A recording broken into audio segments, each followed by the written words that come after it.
Hello, Katden lovers and Katden followers. Abay, Catherine and Alden Richards. Is it true na may out-of-town getaway? Ang lahat na yan. But before that, if you haven't subscribed yet to my YouTube channel, please don't forget to like, share, and subscribe at hit mo na rin ang notification bell for more showbiz updates. Bago tayo, of course, magpatuloy, nais ko ipaabot ang aking pasasalamat for always watching and trusting this channel. Maraming salamat po sa palagian po ninyong panonood at palagian po ninyong pagtitiwala sa ating chat. Number 1 trending po sa list ng ex si Mr. Alden Richards bilang Filipino actors. #Bibo V50X Alden. Ayan. So, isa siya sa mga ambassador ng pinakabagong phone series po ng Bibo. At ngayong araw po ay may mga videos and photos ng mga naglalabasan. So, ayan po si Alden Richards habang hawak niya po yung pinakabagong series po ng Bibo X.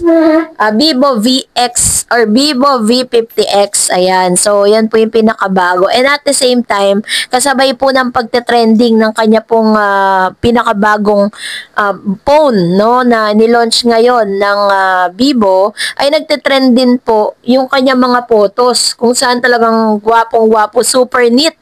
Napakalinis po tignan ni Mr. Alden Richards sa kanya pong suot at the same time yung looks kakaiba talaga at masasabi mong super fresh. Kaya nga sabi po ng ilang mga netizens sa comment section, eto ba yung sasayangin ni Catherine Bernardo? Ganun po yung mga sinasabi nila sa comment section na kinatutuwa naman ng ilang mga netizen ano.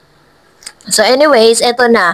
Dahil according or isa pa rin sa mga nagte-trend ngayon na isa sa mga pinagkakabisihan ni Miss Catherine, meron na naman siya panibagong commercial shoot ng Catherine Bernardo at Energen. Ayan, ito po yung kanyang pinakabagong product endorsement ano. And pinost din ni Mr. John Vale, no, isa sa mga glam team ni Miss Catherine Bernardo na ipinost na po ng bench yung kanyang pinakamalaking billboard sa EDSA. Ginawa na naman niyang Instagram yung EDSA. Ganyan po katindi at ganyan ka influential si Miss Catherine Bernardo kaya tinagurian siyang most bankable star of her generation. And this time, eto na, let's talk about this one. Kasi matagal nang pinag-uusapan to. Ayaw ko lang po talagang ilabas kasi wala pa po akong mga nakakalap na resibo na may nag-send po sa akin ito na parang meron daw itong nagkumakalat na parang tarpaulin na may nakalagay na welcome Catherine and Alden and Company. Tapos, ito po, hello famous kasi X because of your comment. They were asking, it's really Alden and Kat. I said, maybe no, madali lang magpagawa ng tarp ha. I VIP guest ng Port Barton yung grupo nila Catherine. Couple of days ago, yung sakay po ng van is not actually Catherine and Alden, kundi yung mga kasama nila. Company Kat and Alden's different flight. So, ito daw po yung parang meron pong papunta po sila ng Palawan.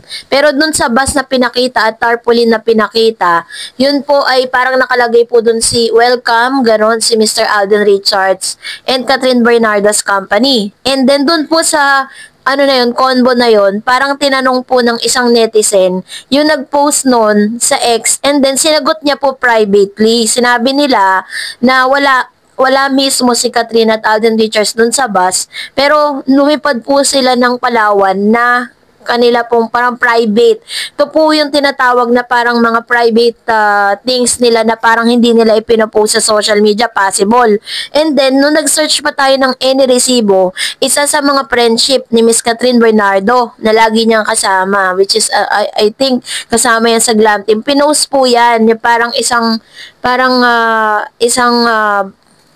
glass of wine. At alam naman natin na parang ano yan isa yan sa mga favorite na gawin ni Miss Catherine Bernardo kapag pupunta po siya sa mga lugar, no? So, sinasabi nga na parang ito raw yung mga pasikretong ganap ni Miss Catherine Bernardo at Alden Richards na hindi po nila pinopost. And kung matatandaan po ninyo, during the time na bago pa po i-launch na isa sa mga hurado si Catherine, wala po talaga silang paramdam as in. Diba? At ayoko pong magpakadilulo, ayoko pong pangunahan yung mga gantong bagay, pero yun lang po yung nararamdaman ko. Baka sa mga panahon na yun, yun yung time na nandun po sila sa place na yun. So, hanap pa tayo na resibo. And for that, narito naman ang ilan sa mga comment reaction po ninyo patungkol naman sa ating latest updates. Na po dyan si Miss Cora Weaver. You're indeed the correct Miss Tareds. Looking forward to watching whatever projects are in store for Katden and for the public. Team Panatag pa rin. Ayan. Sabi naman ni RG, Katden. Ayan. So ito yung kanyang komento, no. Yun naman po yung, meron pong binanggit si, si Tita Long na parang meron silang inaabangang proyekto ni Katrina at Alden Richards sa pagsasamahan, which means, hindi pa rin pala talaga kinakansela.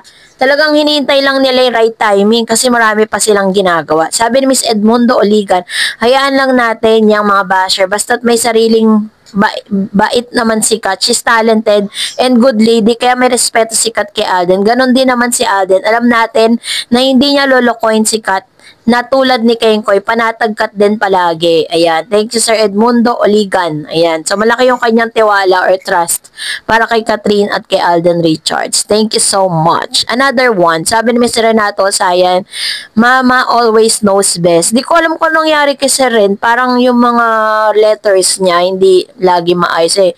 Ang alam ko kasi mga comments niya talagang pure English pa yan. Sabi ni Miss Anastasia Malabo, wala nang maniniwala sa sinasabi ng mga marites na mga vloggers na yan. And sabi ni Miss Alexander Parohinog, naghuhugas kamay yung dalawa, si Tanda at Akla. Kasi alam niyo po, sabay talaga silang post with regards to that. And parang they are cleaning their parang inaayos sila yung mga statement nila kasi nga trending. Ang dami nagagalit sa kanila. Eh 'di ba alam niyo po yung time na parang diniklara or parang Mr. OG Diaz announced to the public that Catherine and Mr. Daniel Padilla's breaking up is talagang ang daming nag-report sa YouTube channel niya, muntik na ma-take down yun. And sabi ni Ma'am Shimalu, wala na akong tiwala sa dalawang yan. Saka doon sa isang vlogger, sabay-sabay ng intriga at sabay-sabay ding bumaligtad sa mga binabalita. Abangan kung may babaliktad din yan siyan yan. Sasabihin ayon sa source, naniniguro para walang mag-asa resibo. Visit ng mga source na yan. Iisa lang ang source nila. Na-stress na si Ma'am Shi. Sabi ni Miss Carmi, so sino ngayon ang balimbing at walang palabra de honor? Kung nanlait ang Christopher Min ay wagas sa talatang one-sided lang siya. And sabi ni Seren, sad to say Queen at Marites as well. Ayun. So, kasi nga, di ba, parang hinahanapan natin ng consistency yung mga sinasabi nila. Biruin mo ha, kung kung pagbabasihan mo yung mga sinabi ni Oji, sabi niya nanliligaw. Tapos after a while, biglang tumigil. Kung kailan tapos na yung movie, tsaka naman sasabihin nilang tumigil.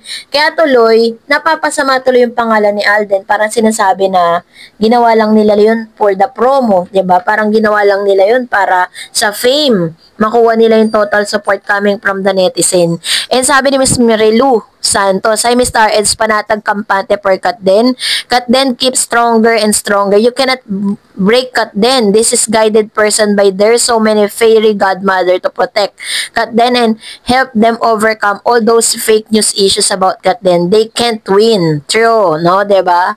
Ang dami pong sa kanila ngayon ang dami nagagalit. And there are times na kapag yun po yung topic nila, parang dinededma lang sila ng mga netizen, dahil parang ayaw na maniwala sa kanila dahil syempre nagtiwala din ng mga netizen sa kanila tapos after a while biglang magbabago yung mga statement nila. Eh kahit naman talaga sino, matatalino ng mga manonood ngayon. So that's it for today. For more videos and updates, please don't forget to like and subscribe and please don't forget to follow my Facebook page, Dar Eds TV. God bless everyone!